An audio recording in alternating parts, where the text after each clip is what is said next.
Okay, let's shift gears here a little bit. Take a look ahead to what should be an exciting weekend of college football. Let's bring in our guy, Brad Powers, down there in sunny Las Vegas. Brad, how's your Thursday going so far? Going well. Look forward to this segment. It's sunny today, but yesterday we had a hailstorm. I've been here 7 years. Haven't seen that before. Las Vegas? I'm up here in Nova Scotia. No hail yet. It's almost jogging pants season though up here in Halifax region of Nova Scotia. Okay, so quick reminder, guys, if you missed Monday's show with Brad comes on every Monday and gives us some early looks for college football, bets that he recommends jumping on right away. He gave out San Jose State plus 3.5, Jacksonville State -6, and Texas Tech -5.5. Today, we're going to take a look at some of the top games, and I have a couple questions, Brad, on the back end of the segment. So let's get started here. Who else are we going to start with? Deion Sanders in Colorado, a massive underdog here. 21-point spread versus Oregon. How do you see this one shaping up? Yeah, I like the favorite here in Oregon. I'll lay the 21. Obviously, let's talk about Travis Hunter being out for Colorado. He's that rare non-quarterback that should move the needle as far as the point spread. I think at minimum a point. And some people that I respect have moved it 2 points as far as downgrading Colorado's power rating. So is that totally factored in the market? I'm not sure at this point. And also keep in mind, it's already a depth-shy Colorado team. So that was always the concern. If they could stay healthy, then maybe they can overachieve. But if they get banged up, then the drop-off from their starters to their second string is pretty significant. Pretty significant from Travis Hunter to the backup there. So that's big. I also think whenever you got a 21-point favorite, are you looking for margin? Do you have motivation for margin? I think with the hot start for Colorado and all the publicity, Oregon, if they have the ability to put one on late on Colorado, they'll do so. So I think the dream season for Colorado comes to an end and then some with a blowout loss. Okay, next up we have Alabama, off to a disappointing start this season. You can get them inside of a touchdown, 6.5-point spread favoring the Crimson Tide. They're taking on Mississippi. How do you see this one going? Yeah, you mentioned disappointment. Yeah, I would argue Alabama's been the biggest disappointment so far this college football season, but that's why we're laying less than a touchdown here when this line you could have bet in the summer markets, the game of the year markets at multiple sports books, it was north of 2 touchdowns. Alabama was like a 14.5, 15-point favorite in this game. Ole Miss has covered every game so far. I'm here to tell you, kind of phony, fraudulent.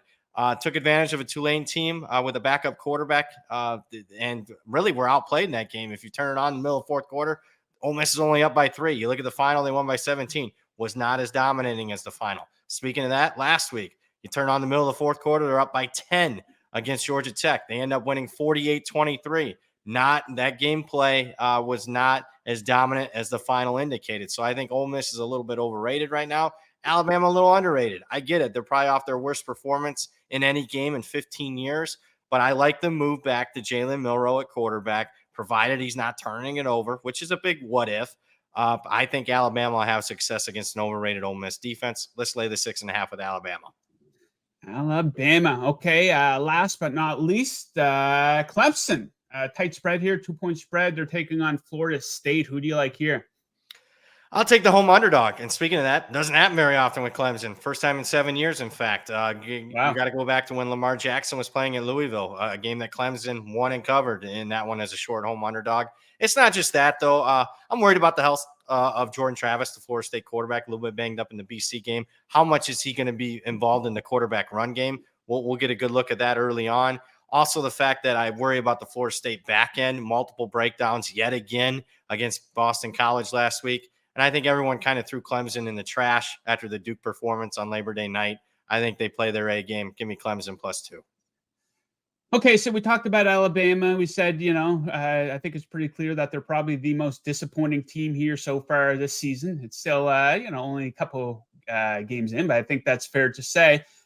Who else hasn't really lived up to preseason expectations and that you would view as a pretty big disappointment? Well, I would say the biggest downgrade, I don't care who we are, across the country would have to be Arizona State. Let's talk about results because that's what matters.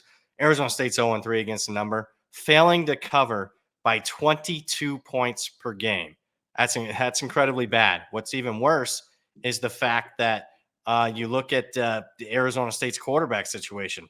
They might be down to a 4th-string quarterback this week. Everybody's been injured. You look at last week's game. I mean, forget trying to take a snap. I mean, that's what they struggled with. I mean, you're looking at an Arizona State team that had 8 turnovers last week from the quarterbacks. I'm not sure it's getting better anytime soon. They have USC this week. They're a 35-point home underdog. This one you could have bet in the summer. USC was right around a 14-point favorite, and now it's 35. Honestly, as bad as it's been for Arizona State, let's see how this line continues to move over the course of the next 48 hours. Continues to creep up. I'm not afraid to bet the most disappointing team in the country because I think too many people are throwing them in the trash. Okay, let's talk a little Caleb Williams here. Off to a great start this season. Clearly, obviously, still the favorite to win the Heisman. Human highlight reel. Seems to become a bigger star with each passing week. And we do see this every couple of years in college football, where we have a quarterback prospect, a surefire number 1 prospect pick in the NFL draft. The suck for luck we saw with Trevor Lawrence. We kind of had it with Tua, and then he got hurt, and then kind of Joe Burrow stepped into those shoes. So how do you think Caleb Williams stacks up as a prospect versus other guys who were in those shoes in recent years? It's a really good question. He's certainly better than the last couple of years of prospects that we've had come out. Probably the best prospect since Trevor Lawrence. But what's concerning to me is obviously he's in a very offensive-friendly system with Lincoln Riley. And that's kind of, been hit or miss as far as his quarterbacks at the next level. Baker Mayfield. And obviously, we'll see with Jalen Hurts. He's playing well.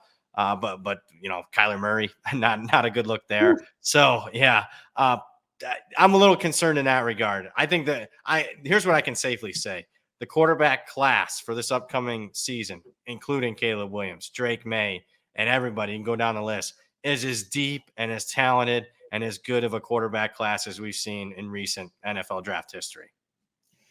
Yeah, it's going to be interesting to see how that works out because you do have some really bad teams in the NFL that have quarterbacks signed to long-term big money contracts. The Arizona Cardinals, the Denver Broncos, just to name a few. So it'll be interesting to see how that looks by the time the NFL draft gets here in April. That is a very long time away. Okay, Brad, that does it for today. Thank you very much for joining the show today. Best of luck with your bets on the weekend.